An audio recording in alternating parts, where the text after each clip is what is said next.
ప్రియమైన దేవుని పిల్లలారా, ప్రభు యేసుక్రీస్తు నామంలో మీకు నా వందనములు.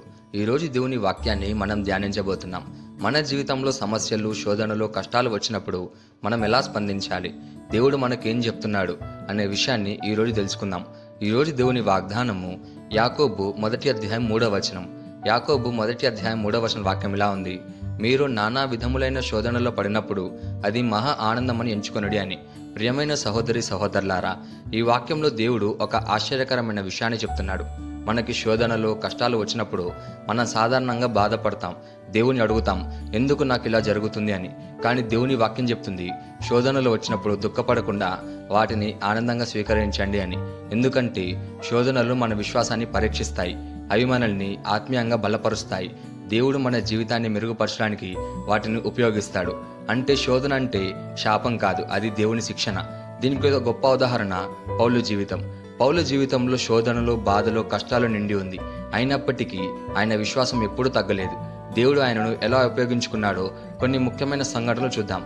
మొదటిగా ఫిలిప్పీలో కొట్టబడి జైల్లో పెట్టబడిన సంఘటన. పౌలు మరియు సీలలు ఫిలిప్పీ పట్టణంలో సువార్త ప్రకటిస్తున్నప్పుడు ఒక దాసి అయిన అమ్మాయి చెడు ఆత్మ నుండి విమోచించారు. ఆ అమ్మాయి యజమానులకు లాభం రావడం ఆగిపోయింది.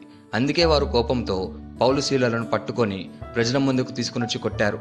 వారి బట్టలను తీసేసి ప్రజల ముందే దారుణంగా కొట్టించారు. తర్వాత జైల్లో లోపల గదిలో పెట్టి కాళ్లకు సంకెళ్లు వేశారు. ఇంత బాధాకరమైన పరిస్థితి. కానీ రాత్రి సమయంలో పౌలు సీలలు ఏం చేశారంటే, వారు దేవుణ్ణి ప్రార్థిస్తూ స్తోత్ర గీతాలు పాడారు. ఆ సమయంలో ఒక పెద్ద భూకంపం సంభవించింది. జైలు తలుపులు తెరుచుకున్నాయి, బంధకాలు విడిపోయాయి. ఆ సంఘటన వల్ల చెరసాల అధికారి మరియు అతని కుటుంబం యేసయ్యను విశ్వసించారు. ఒక శోధన అనేక మంది రక్షణకు కారణమైంది. రెండోదిగా పౌలు అనేక సార్లు ప్రాణహాని ఎదుర్కొన్నాడు. పౌలు స్వార్థ ప్రకటిస్తున్నప్పుడు యూదులు మరియు ఇతరులు అతన్ని చంపడానికి అనేక సార్లు ప్రయత్నించారు. లుస్త్రాలో జరిగిన సంఘటన ఏంటంటే, లుస్త్రా పట్టణంలో పౌలు సువార్త ప్రకటిస్తున్నప్పుడు కొందరు యూదులు ప్రజలను రెచ్చగొట్టి పౌలును రాళ్లతో కొట్టించారు. అతను చనిపోయాడు అనుకొని పట్టణం బయట పడేశారు. కానీ దేవుడు అతన్ని కాపాడాడు. పౌలు మళ్ళీ లేచి అదే పట్టణంలోకి వెళ్ళి మళ్ళీ సేవ కొనసాగించాడు. ఇది ఎంత గొప్ప విశ్వాసం! మూడోదిగా పౌలు అనుభవించిన కష్టాలు ఆయనే స్వయంగా చెప్పాడు.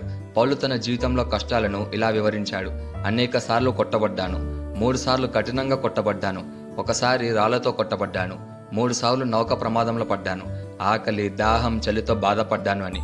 ఇవన్నీ 2 కొరింథీయులకు 11 ఆయన స్వయంగా చెప్పిన విషయాలు. నాలుగోదిగా జైల్లో ఉన్నప్పటికీ ఆయన ఆనందంగా ఉండేవాడు. పౌలు రోమాల్లో జైల్లో ఉన్నప్పుడు కూడా ఎఫెసీలకు, ఫిలిప్పీలకు, కొలొస్సీలకు లేఖలు రాశాడు.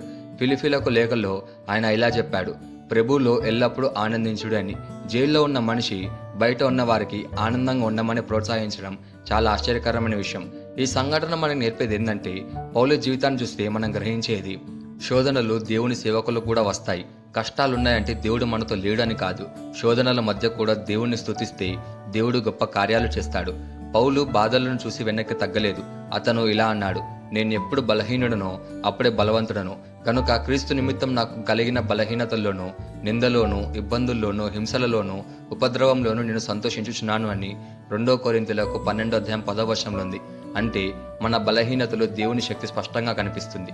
ఈ వాక్యాన్ని మన జీవితంకి ఎలా తీసుకోవాలంటే, ఈ వాక్యం మనకి 3 ముఖ్యమైన పాఠాలు చెప్తుంది. మొదటిగా, శోధనలు వచ్చినప్పుడు భయపడకూడదు. కష్టం కంటే దేవుడు మనను వదిలేశాడని కాదు. రెండోదిగా, దేవునిపై విశ్వాసం కోల్పోకూడదు. శోధనల సమయంలో కూడా ప్రార్థన, బైబిల్ చదవడం ఆపకూడదు. మూడోదిగా, దేవుని వచ్చిన మంచిదని నమ్మాలి. ఈ రోజు బాధగా అనిపించినా రేపు ఆశీర్వాదంగా మారుతుందని నమ్మాలి. ఈ వాక్యం మనం ఏం నేర్చుకోగలమంటే, కష్టాలు లేని జీవితం గొప్పది కాదు, కష్టాల్లో కూడా దేవునితో నడిచే జీవితం గొప్పది అని. ఈ వాగ్దానాన్ని మనం స్వతంత్రించలాగా మనం ప్రార్థన చేద్దాం. మమ్మల్ని మికిలిగా ప్రేమించిన ప్రియా పరలోకపు తండ్రి, నీకే కృతజ్ఞతాస్తుతులు, వందనాలు చెల్లించుకుంటున్నాం ప్రభువా. ఈ రోజు నీ వాగ్దానం ద్వారా మాతో మాట్లాడినందుకు నీకే కృతజ్ఞతలు చెప్పుకుంటున్నాం ప్రభువా. శోధనలు వచ్చినప్పుడు మేము నిరాశ పడకుండా ఆనందంతో వాటిని ఎదుర్కొనే విశ్వాసాన్ని మాకు ప్రసాదించండి. అపోస్తలుడైన పౌలులాగా కష్టాల్లో కూడా నేను స్తుతించే హృదయాన్ని మాకు ప్రసాదించండి. మా విశ్వాసాన్ని బలపరచండి. మా జీవితాన్ని నీ చిత్త ప్రకారం నడిపించమని ప్రార్థిస్తూ యేసుక్రీస్తు నామములో అడుగుచున్నాము తండ్రి, ఆమేన్.